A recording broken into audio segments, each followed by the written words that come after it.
નમસ્કાર મિત્રો, હું હિતેશ અઘારા એક નાનકડી વાત લઈને આવ્યો છું. આઈઆઈટી ખડગપુરમાં ભણતા બે વિદ્યાર્થી વરુણ અને ઈશા, જે બીજા બધા કરતા વિચારોથી જુદા હતા.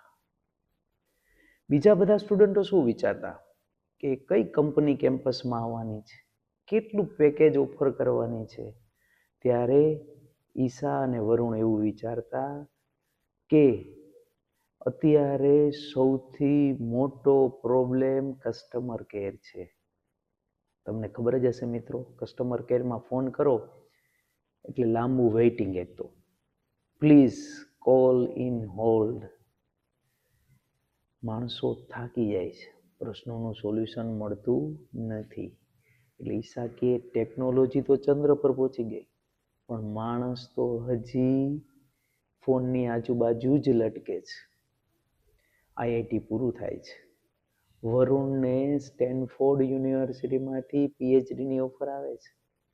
બીજી 4 કરોડ રૂપિયાની નોકરીની ઓફર આવે છે. ઈશાને પણ ગ્લોબલ કંપનીમાંથી બહુ મોટી ઓફર આવે છે. ત્યારે એના માતા પિતા, એના ફેમિલી મેમ્બર, એનું મિત્ર સર્કલ બધા એવું જ ઈચ્છતા હોય છે કે ભાઈ આવી ઓફર જતી ન કરાય. જો તમે જતી કરો તો તમે પાગલ છો. આ બંને નક્કી કરે છે કે આપણે માણસના પ્રોબ્લેમને કેમ સોલ્વ કરી શકીએ, એના માટે જ પ્રયાસ કરવો છે, એવી હિંમત પહેલાં દાખવે છે. અને ગીગા કંપનીની શરૂઆત કરે છે. ગીગા કંપની એક નાના રૂમમાં જૂના લેપટોપથી અને મોટા સપનાઓથી શરૂ થાય છે. પહેલી પ્રોડક્ટ એની ફેલ થાય છે, બીજી પ્રોડક્ટ પણ ફેલ થાય છે. હિંમત રાખી બંને લોકો એવું વિચારે છે કે અમે અહીંયા હારવા માટે નથી આવ્યા, સિલિકોન વેલીમાં હારવા માટે નથી આવ્યા. અમે ફરી ઊભા થશું અને પ્રયાસ કરશું. જ્યાં સુધી સફળતા નહીં મળે ને ત્યાં સુધી બેસશું નહીં. મિત્રો, કંઈક આવા જુદા વિચાર કરવા વાળા જ કંઈક જુદું કરે છે, બરોબર ને? હવે વિચારો, એની જગ્યાએ બીજા વિદ્યાર્થીઓ હોય તો વિચારે કે હવે આ વિચારને પડતો મૂકો, બીજે ક્યાંય ફરીથી ઓફર મળે છે તો યાર નોકરી કરી લઈ.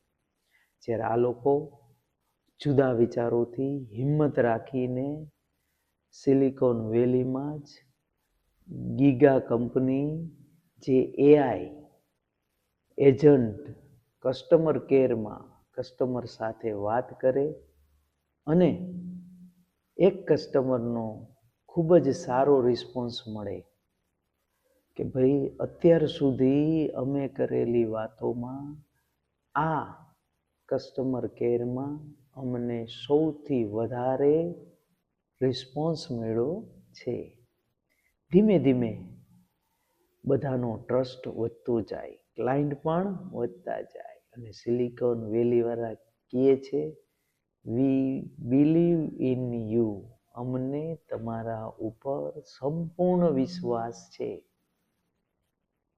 તરત જ માહોલ બદલાઈ જાય છે. 500 કરોડ રૂપિયાનું ફંડિંગ થાય છે. એટલા મોટા ઇન્વેસ્ટર મળે છે. ત્યારે પણ આ બંનેના વિચારો એવા હતા કે વિજય પૈસાથી નથી. જો હું માણસનો પ્રોબ્લેમ સોલ્વ કરી શકું એ જ મારો સાચો વિજય છે.